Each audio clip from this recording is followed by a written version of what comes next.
बिस्मिल्लाहिर्रहमानिर्रहीम। अस्सलामुअलैकुम। Institute of southern Punjab Multan, department of mathematics and statistics. Course title complex analysis, class BS math, course objective understand the basic concepts related to mathematics. और subject कौन सा हमने यहाँ discuss करना है? हमने सब्जेक्ट यहाँ डिस्कस करना है complex analysis. Lecture number 2, week 2। जो टॉपिक्स हैं फंक्शंस, लिमिट्स एंड कंटिन्यूटी। लेकिन फंक्शंस, लिमिट्स एंड कंटिन्यूटी को डिस्कस करने से पहले कुछ बेसिक कॉन्सेप्ट्स हमारे पास अभी रहते हैं। हम सबसे पहले उनको क्या करेंगे, उनको डिस्कस करेंगे। ठीक हो गया। उसमें सबसे पहले आ जाते हैं roots of a complex numbers. Complex numbers के जो हमारे पास रूट्स निकलते हैं, उन रूट्स को हमने किस तरह से राइट अप करना है। अ नंबर W, एक number W is called an nth root of complex numbers, यानी कि कॉम्प्लेक्स नंबर Z है, उसके nth रूट्स निकलते हैं। इफ का W की power n is equal to Z, we write as, हम इसको यूं भी लिख सकते हैं, W is equal to Z 1/n। From De Moivre's theorem हमने प्रीवियस लेक्चर्स में किया था। From De Moivre's theorem we can show that if n is positive integer then Z की power 1/n is equal to R cos theta plus sin theta 1/n, whole की power के साथ 1/n आ जाएगा। cos theta plus 2k pi over n. 2k क्या होगा, integers होंगे, जितनी भी उसकी डेफिनेशन आ जाएंगी। k एक पॉजिटिव इंटीजर्स होंगे, k1 होगा तो एक रूट, k2 होगा तो सेकंड रूट, k3 होगा तो third root, and so on. And iota sine theta plus 2k pi over n, where k is equal to 0 1 2 3 4 5 and so on, from which it follows that there are n different values of z की power 1/n and different n roots of z, provided condition हमारे पास यहाँ क्या होगी कि हमने z को not equal to 0 लेना है। नेक्स्ट हमारे पास क्या आ जाता है, आइलर्स फार्मूला आ जाता है।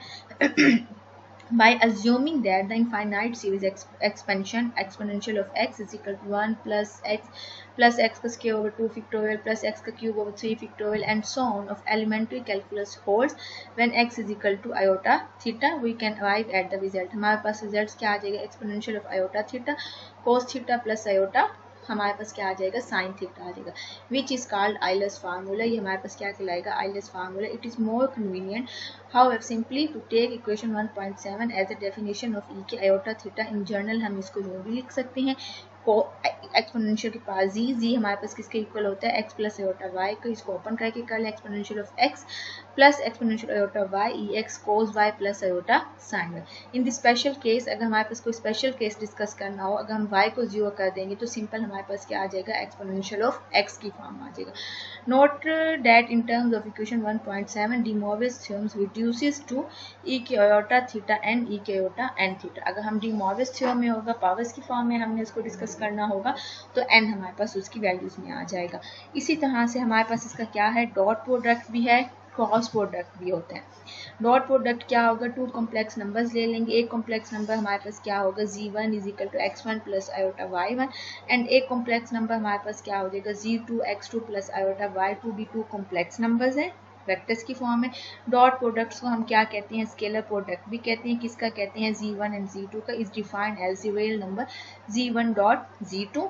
z1 किसके इक्वल है, x1, x2 वेल पार्ट को वेल पार्ट से, मल्टीप्लाई को मल्टीप्लीकेशन, और इमेजिनरी पार्ट को इमेजिनरी पार्ट से। डॉट प्रोडक्ट है इसलिए वेल पार्ट से मल्टीप्लाई होगा, इमेजिनरी पार्ट से मल्टीप्लाई होगा। हमारे पास आयोटा का स्केयर आ जाएगा, आयोटा का स्केयर हमारे पास क्या हो जाएगा, -1 हो जाएगा, प्लस y1 y2 माइनस हमारे पास क्या हो जाएगा, मोड की वैल्यूज मोड में ले लेंगे तो पॉजिटिव क्या हो जाएगा, नेगेटिव में। z1 पॉजिटिव रियल नंबर्स ले हैं तो इसलिए y1 plus y2 z1 z2 cos theta, angle उसके अंदर हमारे पास क्या होगा, cos थीटा का एंगल आएगा, cos हमारे पास होता ही पॉजिटिव है, तो इसलिए ये हमारे पास किस में रिड्यूस हो जाएगा, पॉजिटिव नंबर में। Where theta is the angle between z1 and z2 which lies between 0 to pi। The cross product of z1 and z2 is defined as the vector z1 cos z2 0 0 x1 y1 minus y1 x2। Cross product होते हैं, cross product में हमने determinant लेना होता है, तो हमने determinant के साथ इसको लेके सॉल्व किया, i j एंड k के साथ। ठीक है। और उसके बाद हमारे पास क्या आ जाएगा, हम उसका क्रॉस प्रोडक्ट लेंगे। ये x0 हमारे पास x कंपोनेंट के साथ होगा, ये हमारे पास y कंपोनेंट के साथ, ये हमारे पास z कंपोनेंट के साथ, या यूं भी कह सकते हैं ये along x axis, along y axis and along z axis perpendicular to complex plane having the magnitude में z1 cos z2 x1 y2 minus y1 x2 आ जाएगा, z1 का मोड z2 का मोड एंड हमारे पास sin थीटा आ जाएगा। Polar form of complex numbers express each of the following complex numbers in polar form. Polar form में हमने क्या find करना होता था, हमने r फाइंड करना होता था एंड थीटा फाइंड करना होता था। तो सबसे पहले अगर हम इसका पार्ट ए लें, ये जो है ये हमारे पास x को शो कर रहा है और ये चीज़ हमारे पास किसको शो कर रही है, y के। सबसे पहले हम मॉडुलस ले लेते हैं 2 का स्क्वायर प्लस हमारे पास 2 का स्क्वायर 4 प्लस हमारे पास क्या हो जाएगा 3 4 3 12 12 प्लस 4 स्क्वायर, तो इसको सोल्व कर लेंगे। तो अब हमने इसका एंगल लेना है अच्छा यहाँ ये रिटर्न मिस्टेक है, साइन इनवर्स नहीं आएगा, tan इनवर्स आएगा 2 स्क्वायर 3 ओवर 4, तो tan इनवर्स स्क्वायर 3 ओवर 2 ये हमारे पास एंगल 60 का π/3 वर्टेंस में आ जाएगा। सो अब जब हम इसको लिखेंगे r cos theta plus iota sine theta, r की वैल्यू हमारे पास क्या आ गई 4 हो गई cos 60 प्लस आयोटा साइन 60 की फॉर्म में भी लिख सकते हैं या π/3 की फॉर्म में भी हम इसको लिख सकते हैं। ये हमारे पास क्या आ जाएगा रेडियंस आ जाएंगे। The result can also be written as 4c cos को शो करेगा, i आयोटा के साइन को शो करेगा और s हमारे पास किसको शो करेगा साइन को π/3। और यूजिंग आइलर्स फार्मूलाज भी हम पीछे कर चुके हैं, हम इसको यूं लिख सकते हैं 4e pi iota 3। Similarly next B part है -5 प्लस 5 आयोटा 25, आर की वैल्यू आ गई, थीटा की वैल्यू। अब मैंने पीछे आपको एक असूल बताया था कि पॉजिटिव होगी नेगेटिव होगी, क्या ऐड करना है क्या सब्ट्रैक्ट करना है, उसको सॉल्व करना है, उसको सॉल्व करेंगे सिंप्लीफाई करेंगे तो ये चीज़ हमारे पास बनेगी, सॉल्व कर लेंगे आंसर आ जाएगा। Similarly C part and D part, यहाँ अब प्रीवियस वाले एंगल्स यूज होंगे, देखिए दोनों नेगेटिव है। लेक्चर नंबर 1 वाले एंगल मैंने इसलिए आज लिमिट फंक्शंस और कंटिन्यूटी को नहीं स्टार्ट किया कि ताकि पीछे जो हमने कॉन्सेप्ट्स जो किए थे उन कॉन्सेप्ट्स की यहाँ हम थोड़ा सा मैथमेटिकल कैलकुलेशंस कर लें, उसको सॉल्व करेंगे आपके पास आंसर आ जाएगा। नेक्स्ट आपके पास क्या आ जाते हैं वेरिएबल्स एंड फंक्शन। अब वेरिएबल्स एंड फंक्शंस अब आपके पास क्या आ जाएगा, a symbol such as z which can stand for any set of complex numbers is called a complex variable। कोई भी complex number के लिए हमारे पास set जो होंगे उसको हम क्या कहेंगे complex variable कहेंगे। Suppose to each value of a complex number z can assume there corresponds one or more value of a complex variable w। We then say that w is a function of z and write w is equal to f of z or w is equal to g of z। The variable z is sometimes called an independent variable while w is called a dependent variable। The value of a function at z is equal to a is often written f of a, thus f of z is equal to z का square.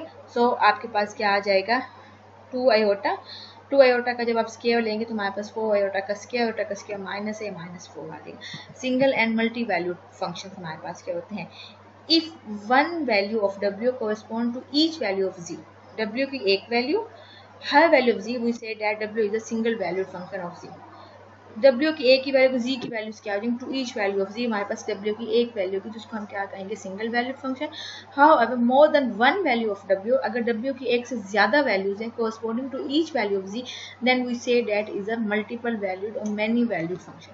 A multiple valued function can be considered as a collection of single valued functions, each member of which is called a branch of a function. It is customary to consider one particular member as a principal branch of the multiple valued functions and the value of the function correspond to this branch as the principal value आ जाएगा।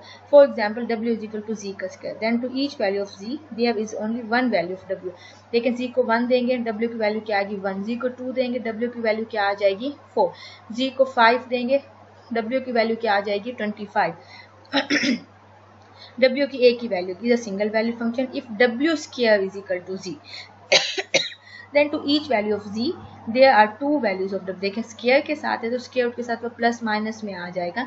जब z there are two values of w square is defined as a multiple valued function या in this case two valued function भी हम उसको कह सकते हैं। कुछ एलिमेंट्री फंक्शंस होते हैं, उन फंक्शन में पोलिनोमियल फंक्शन को किस तरह से डिनोट करते हैं, हमारे पास रैशनल और अलजेब्राइक फंक्शंस को किस तरह से डिनोट करते हैं, इन सब के लिए polynomials are defined by w is equal to a naught z की पावर n a1 z की पावर p। पोलिनोमियल की फॉर्म में आ जाएगा तो वे जो a note a1 a2 a3 ये हमारे पास क्या होंगे, complex constants होंगे, and n is a positive integer called the degree of the polynomial pz. That transformation waz plus b is called the linear transformation. Rational algebraic function ऐसे function जो हमारे पास क्वोशंट्स की फॉर्म में हों, pw is equal to pz over qz, pz भी कोई होगी शक्ल और qz भी कोई polynomial होगी, then we can write 2 points as a rational transformation. In the special case w is equal to az plus b and cz plus d हमारे पास क्या आ जाएगा, where AD minus BC not equal to 0 is often called the bilinear or functional linear transformation. Exponential functions क्या आ जाएगा, W is equal to exponential of Z, exponential Z हमारे पास क्या आ जाएगा, x plus iota y, exponential of x cos y plus iota sin y, where exponential is the natural base of logarithm. If A is a real and positive, then we defined exponential of AZ is equal to exponential of Z log A आ जाएगा, values आ जाएगी where log A is a natural logarithm of P. The reduced equation 4 को इस form में लिख देते हैं, हमारे पास a is equal to e. Complex functionals properties similar to those of real exponential function, for example वही एक्सपोनेंशियल्स की वही आ जाएगी। ट्रिग्नोमेट्रिक फंक्शंस की ये फार्मूलाज है। ट्रिग्नोमेट्रिक फंक्शंस को किस तरह से हम जब कॉम्प्लेक्स नंबर्स की फॉर्म में कन्वर्ट करते हैं तो ये उनके exponential of iota z minus exponential of minus iota z divided by 2 iota cos z second z cosecant z tan z and cotangent z. Many of the properties familiar in the case of real trigonometric function also hold for the complex trigonometric function. ये जो हमारे पास real trigonometric functions की properties hold करती हैं same as it is वही हमारे पास किसकी करती हैं, कॉम्प्लेक्स की करती हैं। ये हाइपरबोलिक फंक्शंस के फार्मूलाज हैं, पर the following properties are this, ये हमारे पास इसके अंदर आ जाएगा सम बेसिक प्रॉपर्टीज। अब कुछ छोटी सी बेसिक प्रॉपर्टीज थी वैसे तो बहुत सारी थी, लेकिन यहाँ मैंने कुछ बेस लिखे। देखें z is equal to r cos theta, r sine theta को हम यूँ भी लिख सकते हैं, r cos theta plus iota sine theta. Second theta is equal to argument of z के इक्वल होते हैं। आर्गूमेंट ऑफ जी किसके इक्वल होते हैं, tan inverse y over x के इक्वल होते हैं। इसकी उन्होंने एक एग्जांपल दे दी है 2 कोस। अब आर खुद आपने फाइंड करना होगा, जस्ट उन्होंने यहाँ रिटर्न दे दिया। टू पहले इसका आर फाइंड करेंगे, फिर थीटा फाइंड करेंगे, फिर वो किस तरह से लिखते हैं इस फार्मूले के अंदर आप इसको पुट कर देंगे, आपके पास क्या आ जाएगा, आंसर आ जाएगा। Similarly, if z is equal to minus square root 3 minus iota, then r is equal to z mod minus के माइनस टू आर फाइंड कर लेंगे, थीटा फाइंड कर लेंगे, थीटा फाइंड करके उसको सिंप्लीफाई करके उसके मेथड के अंदर लिख देंगे। फिर एक छोटा सा और कॉन्सेप्ट से जी इनवर्स किसके इक्वल होते हैं, 1 ओवर जी, जी किसके R exponential of iota theta, 1 over R exponential of minus iota theta. In other word G inverse is equal to 1 over R cos minus theta plus iota sine minus theta exponential of minus iota theta. चाहे आप ये वाला भी use करें method, चाहे आप उसका ये अल्टरनेट मेथड यूज़ करें, दोनों ही सेम है। Z conjugate r cos theta minus iota sine theta, minus angle के अंदर शिफ्ट हो जाएगा आर ई के iota minus theta, z 1 over z 2 this equal to this. अब z is equal to 5 plus 12 iota है, r is equal to 30 निकले, तो जी inverse किस तरह से फाइंड करेंगे, इस तरह से आप क्या करेंगे, जी इनवर्स फाइंड करेंगे और जी इनवर्स फाइंड करने के पास आप वहाँ पुट कर देंगे, आपके पास क्या आ जाएगा, रिक्वायर्ड आंसर आ जाएगा। एग्जाम्पल है जी1 आपके पास